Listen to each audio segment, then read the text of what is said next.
Ustad Abdurrahman Murphy and Ustad Safi Arm.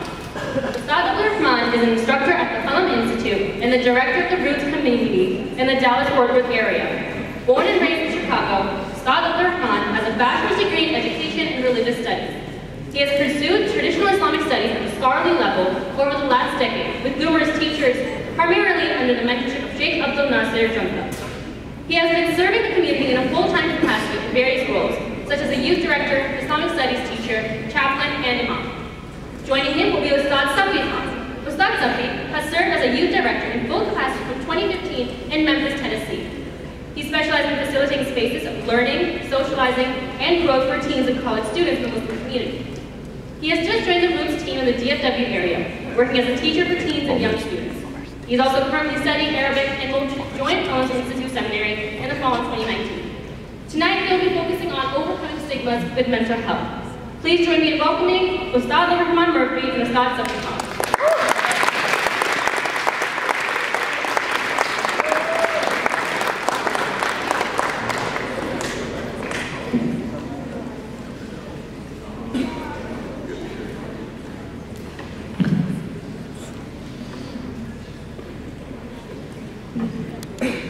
Bismillah walhamdulillah wassalatu wassalamu ala rasulillah wa ala alihi wa sahbihi ajma'in. Assalamu alaikum everybody. How's everyone doing? Good. That was really quiet. This is what time was about. How's everyone doing? Doing good? It's Friday night, right? You guys tired from like school and work and stuff? Alhamdulillah. Good. So, alhamdulillah, first and foremost, I just kind of want to thank everybody for kind of spending Friday night with us. I actually, first and foremost, whenever we do anything on Friday nights, I always commend everyone who came out to actually come out. Really, really honorable that you guys came out to hang out with us tonight. Obviously, anybody else could be doing anything. You could be playing Fortnite, you could be balling somewhere, you could be watching a movie, whatever it is. But mashallah, you guys are here. You guys are here conversing, spending some really, really good quality time with us. Alhamdulillah. So, when I was kind of told about this entire program tonight, the whole idea was a stigma of mental illness, right? And one of the things, who in here is in high school right now? Okay. Who in here is in college? Oh, mashallah, we got a lot of college. So, y'all understand that like there are prerequisites before you take certain classes, am I correct? Like if you want to take certain classes as you get older, there are certain prerequisites that you have to actually go through before you go on to those higher upper level classes. Now, when you talk about mental illness, or you talk about kind of like the human psyche, one thing that you have to understand that's actually fundamental for every single person in here, every single person in this room, is that you have to understand that every single person in here has something called the heart.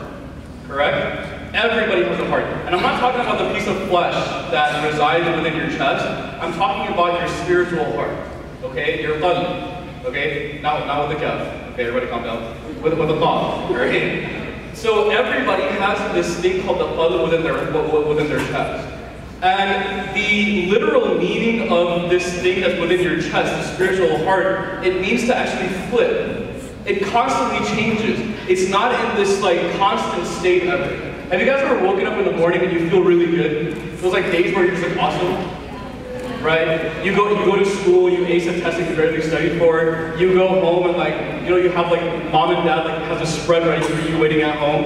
You just randomly turn the TV on, like your favorite movie's on. Like everything's just working out for you and you feel really good that day, right? You watch the Patriots and the Rams play and Tom Brady like wins like his 80th Super Bowl for like the past 10 years, right? Okay, they're all like Tom Brady, we're all paid anything, right? No?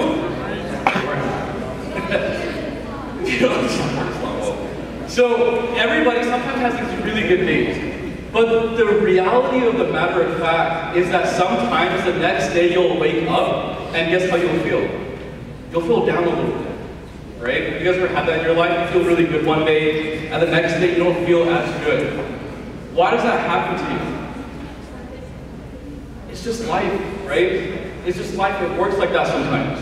So understanding that, your heart sometimes changes. It's not always in a constant state, right? I remember, something that was really, really incredible is that when one of my teachers, they taught us this verse in the Quran where Allah subhanahu wa ta'ala, he says, لَقَدْ خَلَقْنَا الْإِنسَانَ فِي كَبَدٍ. right? لَقَدْ خَلَقْنَا الْإِنسَانَ فِي كَبَدٍ literally means that we have created you, verily, we have created you فِي كَبَدٍ, into struggle and hardship. Okay? So a constant kind of narrative that we try to fulfill in our lives is that we try to achieve this happiness in this world, correct? But I remember when I was kind of listening, I remember Sheikh Hamza said something that was really, really profound. He said that in this life, if you're seeking constant happiness, you will actually never fully find it. That no matter how happy you are one day, the next minute, something could happen that could totally change your mood, right? You go out, you ace a test, and then you find out that this dude that's sitting next to you barely studied for 5 minutes, you got a higher grade. You're like, what just happened here, right? Which automatically just kind of makes you, just kind of puts you in in a worse mood, right? So you're never going to constantly find happiness in this world. That's not the way this world is created, okay? And you know, one thing that we have to actually ask ourselves, and this is something I want everyone to think about for the rest of the night. Where do we seek happiness? Ask yourself this serious question. Where do you seek happiness?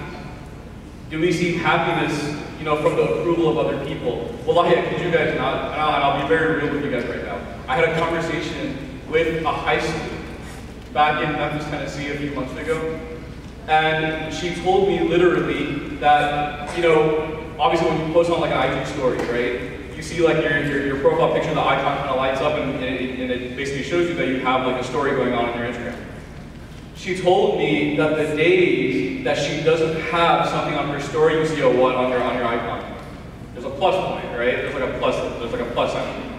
And she goes, whenever I see that there's nothing on my story, I feel like my day was a waste. Literally, I kid you not, it's a real story. Because I literally feel like my day was a waste. I feel really unhappy that day. So we have to ask ourselves really, like, where do we seek this happiness from? Do we seek it from the approval of other people? Another thing we have to ask ourselves is, you know, who are we comparing ourselves to? Do we seek happiness from comparing ourselves to other people? That I feel like my day was better than theirs. Or I feel like my accomplishment was better than theirs, right? And we see that, like, this is a constant in our lives. And so, you know, one thing I'll mention, inshallah, before I wrap up, I really want to take too much time because personally, I want to hear from Ustad Murphy. One thing I want to ask, and one thing I want to share with everybody, is that the Prophet sallallahu alaihi wasallam, right, was a person who was incredible in helping people understand how this world works. Helping people understand how this world works. That when people are happy, he helped people understand why they're happy. When people are not so satisfied or content, he taught them why life worked like that. Okay? And one specific verse I want to kind of like help everyone kind of illustrate this point at is in the Quran, Allah subhanahu wa ta'ala, he says about his prophet that verily there has been a messenger that came from amongst you. Okay? He came from amongst you, and grievous to him is your suffering. Everybody think about that for a second. That there's verily a messenger that was sent from amongst you, and grievous to him is your suffering. What does that mean? What does that mean when something's grievous to somebody? Your suffering's grievous to him. What does that mean? Anybody? What's that? It hurts him. Why? He loves you. Very good. And in the beginning of that verse, Allah actually says that we've sent you a messenger from amongst you. What does that connotation mean? That we've sent you a messenger from amongst you. If I say that he's from amongst you, what relationship does he have with you? He's comfortable with them. He knows them. So what's the equation? If you want to feel for other people, you have to do what first? You have to know them. And I don't just mean like their Instagram posts. I don't mean like retweet them. I don't mean like have like a 465-day snap streak with them. I want to actually drive them to the point that you actually can get to know people. There was this amazing story from the life of the Prophet ﷺ with his companion who was named Zahir radiallahu ta'ala. Okay? And some of you already may know this narration, this story, but I kind of wanted to just reflect this on this story with you guys. That a lot of people, especially in this realm of mental health, right? We talk about people who suffer from mental health, people who suffer from different anxieties or different stresses or different lacks of their mentality. I want to actually bring this story home with you guys. There was a person by the name of Zahir during the Prophet's time. And Zahir, by the way, radiallahu ta'ala, was a person who was not known for his good looks. Alright, everyone following me so far here? He was not known for his good looks. You guys know, like, in Islamic history, people who are known for their good looks? Who's one person? Who's the first person to pop in your head? Yusuf alayhi salam, right? The Prophet literally said when he was in Isra wal Mi'raj, he said that he saw Yusuf alayhi salam, and he swore that half of Allah's beauty that he poured in his creation went to that man. Literally, that man. And the rest of the creation that got the rest of the beauty went to the rest of humanity, the other 50%. So you can just imagine how much Allah level Prophet Yusuf was, right? And so Zahir was described as this person who was he was not known for his looks. Okay? And he knew it, by the way. He knew it. You know, we have this culture nowadays, by the way, guys, where we like roast and flame people. It's like ridiculous, by the way. Like, oh, you're so ugly. Like literally, like everyone's laughing because they know it's true. I kid you not, y'all ever heard of Mist, by the way? You guys are a pretty big Mist culture here in Dallas, right? I remember we went to Mist a couple of years ago from Memphis and Tennessee, in the Tennessee region. And like we were in the bus, right? We were in the bus and we were all just kind of like just joking around, laughing with each other, just having a good time. And I realized like this like mob broke out in the back of the bus. I was like, what in the world is going on back there? And I go back there and these dudes are just like every few words are like, ah! And I'm like, what is happening? And they're like, Safi, bro. I'm like, what? They're like, we're having a roast session. I'm like, okay, like, what do y'all do it? They're like, bro, we're roasting this fool right here. I'm like, and this guy's literally like, he's like laughing around, but he's like, it's like, so we have this culture here where we just kind of like ridicule and make fun of people with no sort of like end game. There's no boundaries. Which really kind of pushes this narrative of insensitivity in our generation. That we'll do anything for a laugh. We'll do anything for a laugh. We don't care what boundaries we push. We don't care what boundaries or borders we break down. We literally do anything for a laugh or like a giggle from somebody because it makes us feel better. So Zahir was a person who was not known for his looks. Okay? And there was a story, this narration from his life, where Zahir was actually selling something in the marketplace one day. Okay? He was selling something in the marketplace. He was asking people, obviously back then he would be like, you know, waiting for people to come to you. He was saying, who will buy this for me, who will buy this for me. He was kind of going around yelling it in the marketplace. And all of a sudden, Zahir's narration says that all of a sudden he felt somebody come up behind him. Okay? He felt somebody come up behind him. And this person, whoever it was, went behind him and he wrapped his hands around his eyes, around Zahir's eyes. So he like couldn't see. Imagine if like Ustad Murphy came up from behind me. Mashallah, Ustad Murphy's a big guy, so I probably know who he is. But Zahir didn't know who it was in the beginning. Okay? And all of a sudden, he hears the voice from the person who's behind him. He's saying, who's going to buy Zahir from me? Who's going to buy this person for me? Right? He's joking around, this person is. And Zahir, he turns around and he sees the blessed face of the Prophet ﷺ. And immediately, Zahir's heart goes tranquil. He finds like some peace in his heart. He realizes it's the soft hands of the Prophet ﷺ covering his eyes. And he looks at the Prophet ﷺ, and the Prophet's obviously smiling. He's joking around, right? Like we all do, by the way. Everyone jokes around at some point. And Zahir, by the way, I told you guys that he wasn't known for his good looks. He wasn't known for his physical appearance. And he looks at the Prophet ﷺ and he says, Ya Rasulullah, surely anybody who buys me or who spends money for me is at a loss. You're wasting your money. What am I worth? And most of us, honestly, in the culture that we live in, we be like, oh, you right, bro? Like, seriously, be honest with yourselves. We live in this culture that, like, promotes that. We don't try to make a person feel better, we, like, extend, like, the burn. The Prophet ﷺ at this point, by the way, look at the genius that the Prophet ﷺ was. He saw Zahir at that point, and he knew that Zahir was a person that was not known for his good looks. And he heard Zachar just then and there. He says, Ya Rasulullah, who would buy me? Surely anybody who buys me is at a loss. Like they're not getting anything out of their money. And the Prophet he looks at Zachar and he says, Zachar, don't worry about what they say about you. Understand it in the eyes of Allah that you are valuable, you're priceless. Immediately. He stops the joke right then and there. He gets the emotional cue that Zachar was joking, but there was a little bit of truth in that joke. And he says, in the eyes of Allah, Zachar, you are so valuable. You're priceless. Right? You know, that kind of shows us the culture of sensitivity that we need to live by. And by the way, this is 1,400 years ago. This is not last year.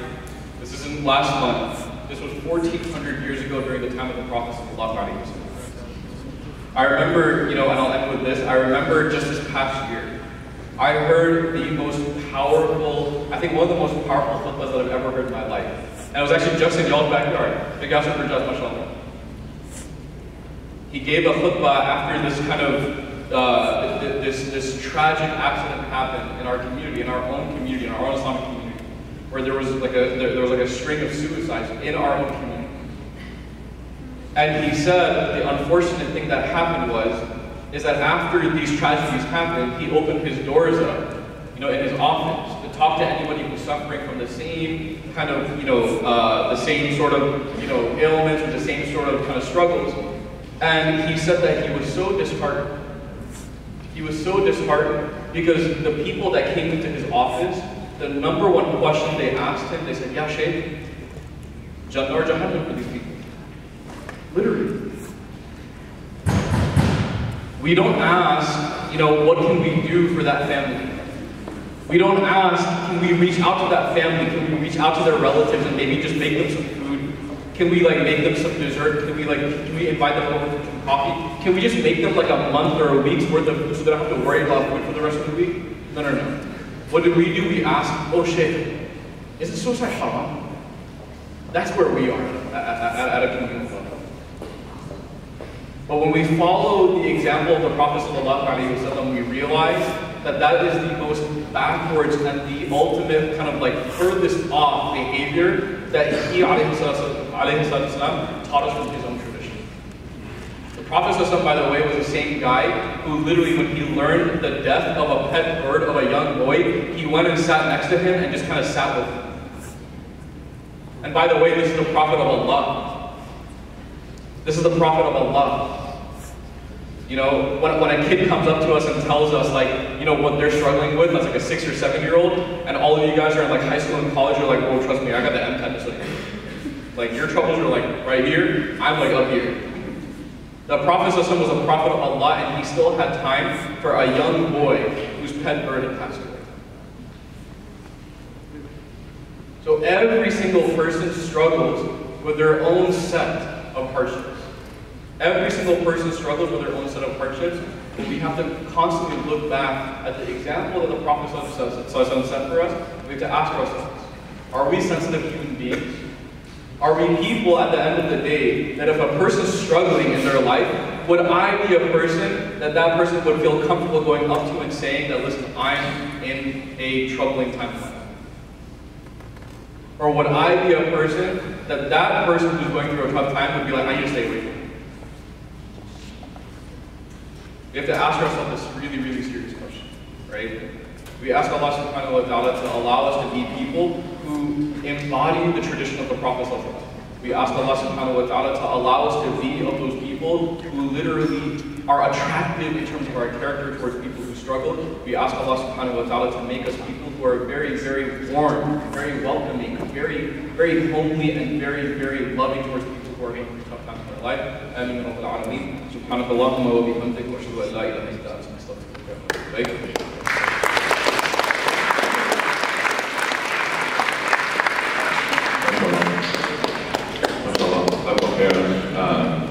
Really, really important lessons. Thank you, mashallah. So, for those of you who do or don't know, Roots was able to bring Safi, mashallah, to come and do a lot of our college and older teens programs. So inshallah, we'll be doing a lot of that at the Roots community space, and also just around the Metroplex, inshallah. So just anywhere that you see, inshallah. And y'all, mashallah, were able to relate to him, so keep an eye out for more programs. We'd love to see you there, inshallah. What time is it, Chef? 7:50? Okay, all right, good. How is everybody? Alhamdulillah. It's cold, yeah? It's a little bit cold. Okay. Bismillah walhamdulillah wa salatu wa salamu ala rasulillah wa ala alihi wa sahbihi ajma'in. First of all, thank you to Plano IACC Youth, the organization and the literal IACC Youth, because like Ustaz Safi mentioned, it's not easy to decide to come to the masjid on a Friday night. And even those of you, your parents forced you, don't raise your hand if that's true, right? I know you're one kid, like, yeah, dude, they just dropped me off and threw $5 out the window. They're like, don't starve, right? Yeah, that kind of blessing that Allah has brought you here on a Friday night is like tawfiq. That's a big deal. Allah has chosen you. You got a special invite. And even the people who don't want to be here, even the guys who are on their phones playing, you know, whatever, or people who are just checking their social media, totally cool, by the way. 10 years ago, well, I'm 31 now. 20 years ago, when I was in your chair, I would do the exact same thing. But the beauty of this deen and this religion is that the hadith says that even those people are forgiven. Like everybody here walks out of this gym forgiven from your sins. Like not only can you come to this gym for me to hit a jump shot in your eye, like that's one thing we can do here, right?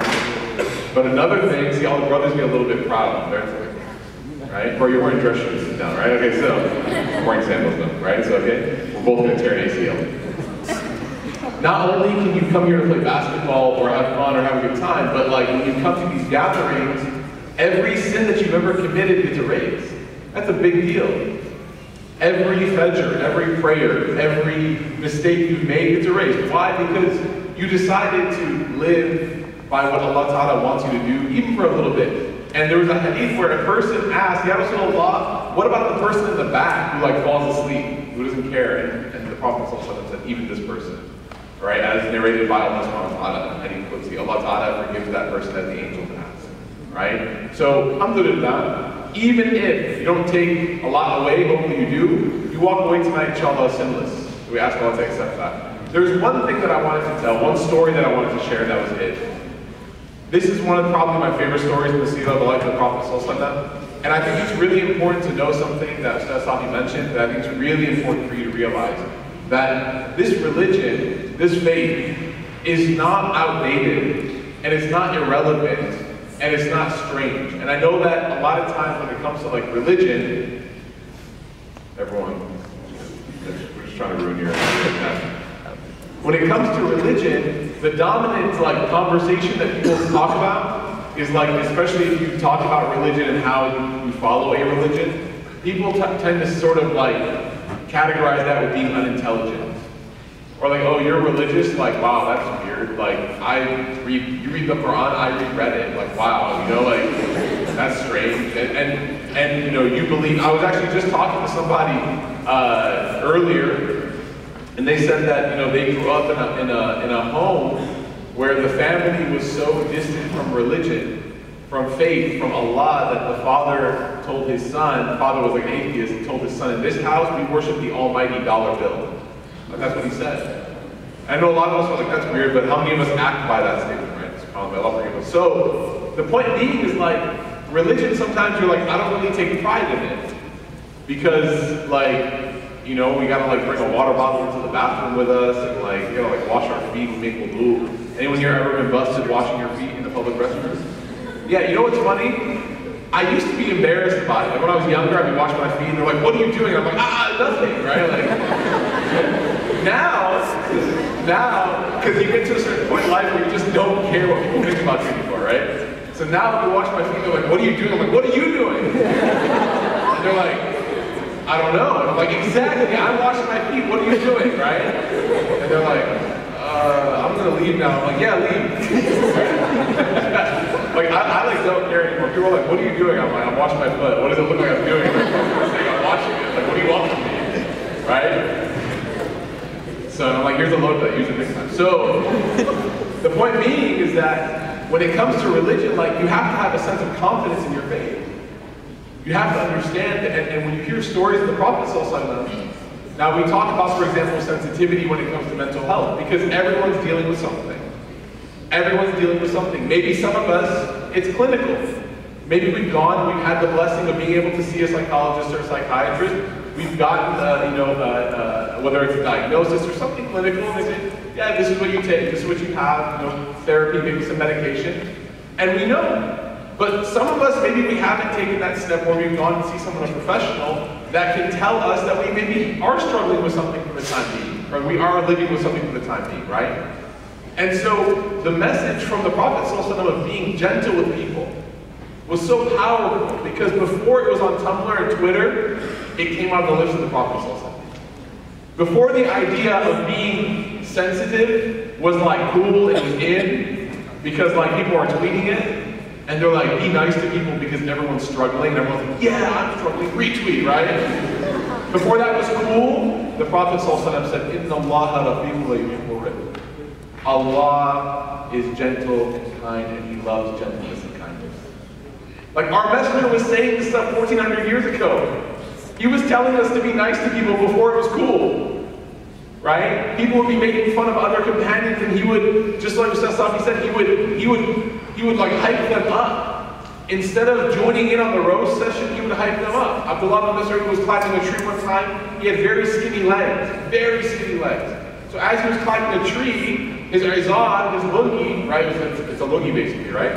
His izar lifted up and it showed his legs. And the companions were like, what are those? Literally, what are those? Like translated, right? Nah, what are those? Okay? Not shoes, not yet. It went down eventually. So they were laughing at him. They were making fun of him. So the Prophet ﷺ sees this, and he says, those are heavier in the scale of Allah than that mountain over there. Oh. And they all, oh. That's what those are, right? Question answered. This was our Prophet. So if I'm like, you know what, religion's kind of weird, it's kind of outdated, but you know what, I think we should all be sensitive. I'm like, wait a minute. Our Prophet's been teaching us this for a long time. I just said that. Okay? That's number one. And you find this, so many instances of this in our book, in the Quran, in the life of the Prophet ﷺ, of how to treat people. Stories that are relevant today. You know, does anyone know what's happening right now on the southern border of the United States? No, literally, what is happening right now, right? The wall. The wall, right? And what's the whole idea behind, what is America? What's like this international crisis that's happening right now? It's dealing with what group of people? Refugees, correct? People that don't have a place to live anymore. They're trying to escape being killed. They're trying to save their lives by leaving a place that they once called home. I went to Bethlehem. I was in Quds. May Allah uplift the Palestinian people. I was in Quds, which is called Jerusalem, which is the capital of Palestine. And I was there in November, and I'm sitting in Bethlehem at a refugee camp. And one person asked, she was Miskina, maybe she didn't get it. She said, why don't you just go back home? Like, she was so frustrated. She was like, I hate this. Like, you guys have to live here. Why don't we just take you back to your house? And he said, they'll kill us.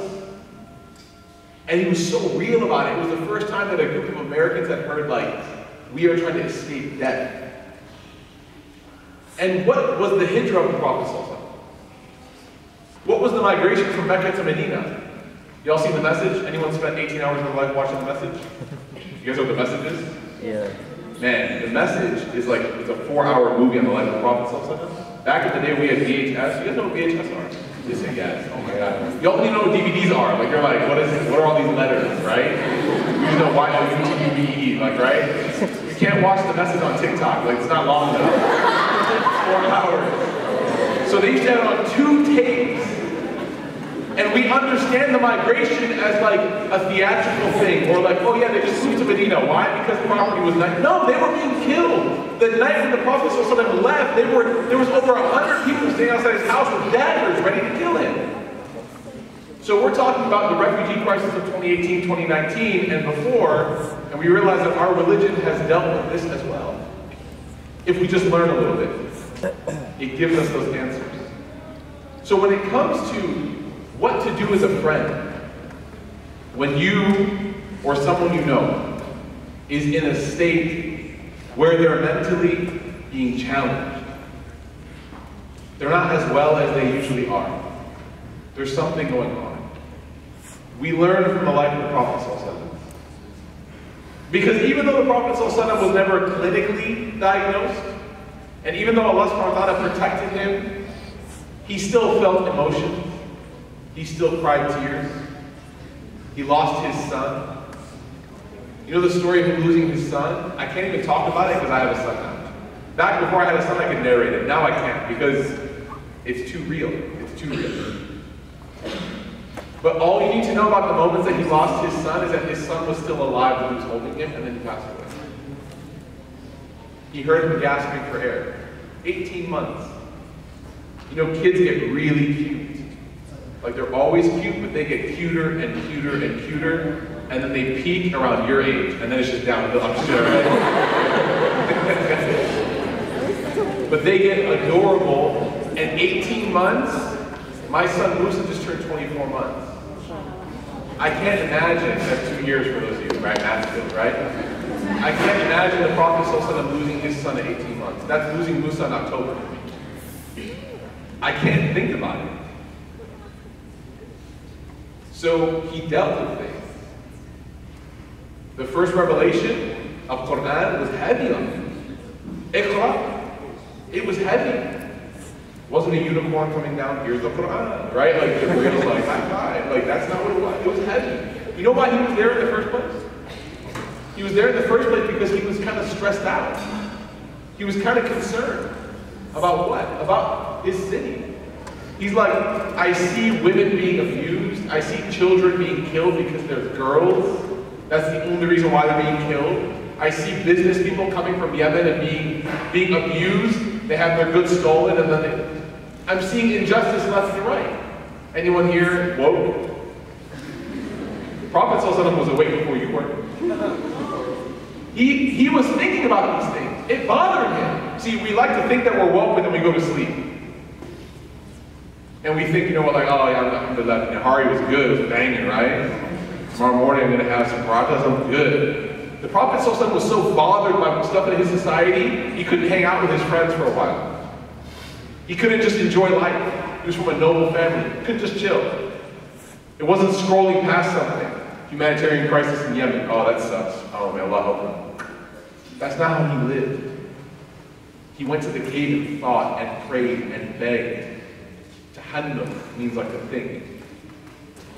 And the result of that dedication that he had towards his people led to Allah sending the Quran in those moments. Iqra.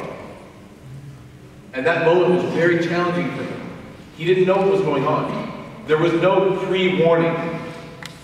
Jibril didn't tell him, I am Jibril, I've been sent from Allah. That's not what Jibril came, yeah, exactly, nice to meet you, right? Ahlan, no. He shook him and squeezed him, and he told him, read. And the Prophet can't read. So you say, I can't read.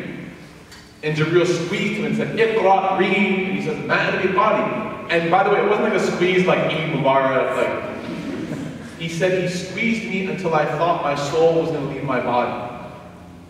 He squeezed me so hard I thought I was going to die. My ribs felt crushed. It was a hard squeeze. And then he leaves him. اقرأ باسم ربك الذي خلق خلق الإنسان من علق اقرأ وربك الأكرم الذي علم بالقلم علم الإنسان ما لم يعلم. Read the name of your Lord, the one who created, and so on. So then, Jibril leaves. What do you think the Prophet ﷺ is thinking? What just happened? What just happened? So he runs down this mountain. Anyone been to Wadi Hiram before? Anyone seen it? Anyone climbed it? How long did it take you? Hours. 1 hour or hours? Plural? So it depends on how many people are there. It's about an hour up and an hour down. So he ran down to the base of the mountain, ran all the way back to his home, which is right near the Haram. And after running for an hour or so, like running, he was still worried. What happened? He goes to his wife Khadija and he says, Zamiluni, cover me up. Dathiruni, cover me up, wrap me up. She says, what happened? He says, I was sitting there and I was thinking, and I was, doing my tahannuf, I was reflecting, and this creature came and shook me and squeezed me, and he was very emotional. And he says what? The word is powerful. He says, trying to find it here. He says what? لَقَدْ خَشِيتُ عَلَى نَفْسِي. As a result of all this, he's like, I'm afraid for myself. Am I okay? Is God upset with me? Did I do something wrong? Anyone ever had this question before? Is that the line of questioning that a person might have if they're going through something? Am I okay? What's wrong with me? Is God mad with me? Anyone here ever heard that depression is like a link to God being upset with you? Yeah, I'm depressed. What did you do? Did the Prophet ﷺ do anything? Did he do anything? No. So he said, لَقَدْ خَشِيتُ عَلَى نَفْسِي. But you know who, subhanAllah, you know who's like a superstar in this story? Obviously the Prophet ﷺ. But you know who's like a superhero in this story? Khadija. Khadija is going to teach us right now what to do as a friend. What to do as a friend. When someone in your life is having a moment where they need you, what do you do? She says what? لَقَدْ خَشِيتُ عَلَى نَفْسِي. He says, I'm afraid for myself. فَقَالَتْ خَدِيجَةَ كَلَّا. Khadija responds, no way. That's what it means, كَلَّا. I'm just translating. Why are you laughing, right? No, other adults, no freaking way. Like, there's no, I'm trying, I don't know how else to translate it, I'm sorry, right? Like, no way, she said. Don't even start. I'm not going to entertain that line of thought. Nothing's wrong with you. And you know what she says? She says, Wallahi ma yukhzika Allah abada. Allah would never be upset with you. Allah would never disgrace you. That's not what's happening here. And she said, why? إِنَّكَ لَتَصِلُ الرَّحِمِ وَتَحْمِلُ الْكَالِمِ وَتَكْسِبُ الْمَعْدُومِ وَتَقْرِئُ الضَّيْفِ وَتُعِينُ عَلَى نَوَائِبِ الْحَقِّ. She starts listing off all of his amazing characteristics. She said, you're somebody that you're good to your family. You're somebody that you honor. Whenever a guest comes over, like, you take care of them. People love hanging out with you. You always are there for people. People talk about how nice you are. People know that when they're struggling, they say, where's Muhammad? I'm having an issue. What's she doing? She's uplifting him. She didn't deny that it was a stressful experience. She didn't say, nah, it's not that big of a deal. Angels are real? Oh, that's fine, right? We've all met him. No, that's not what she's saying. She validated his experience. He's scared. But she says, I know you're scared, but here are the reasons why you're going to get through this. This is why you're stronger than your fear. And then what does she do after that?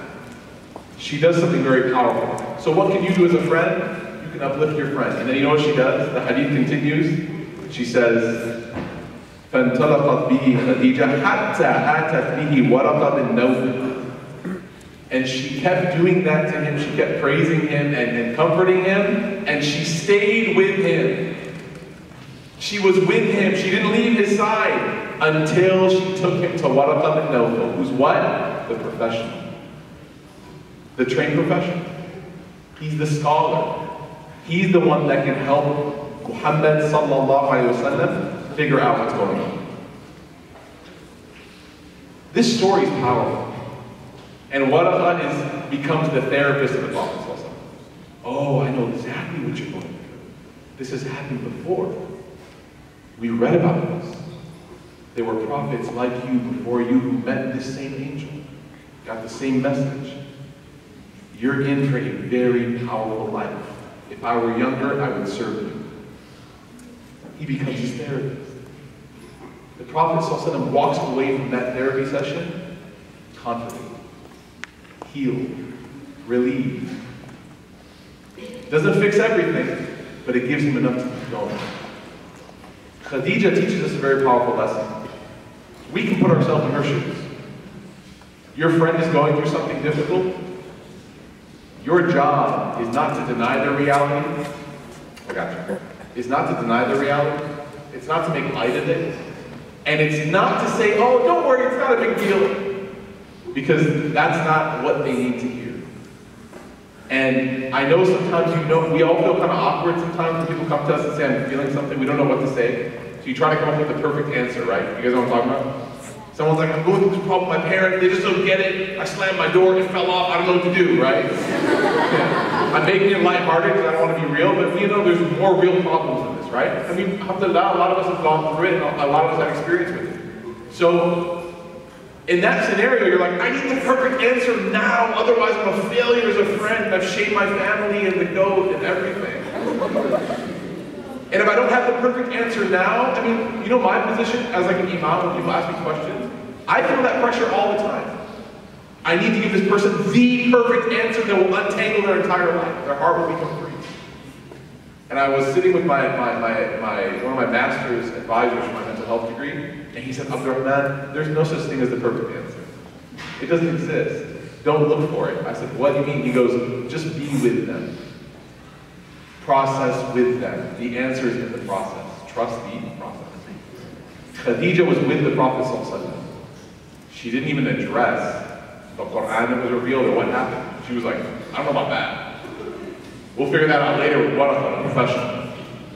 But let's talk about who you are. Let's talk about what makes you you. This problem that you just encountered doesn't define you, Ya Muhammad. You know what defines you? The beauty that's inside of you. And then after she empowered him, she took him to the professional. This is our role as friends. This is our role model, Khadija. We ask Allah Ta'ala to grant us this and more. We ask Allah to give us the faculty of faith and understanding so that we can read our faith, our religion, and this hadith that we've heard so many times becomes a blueprint for how to help our friends in our communities. Ameen ya Rabbal Alameen. Thank you, ICCU. Thank you, everybody. I pray that Allah accepts.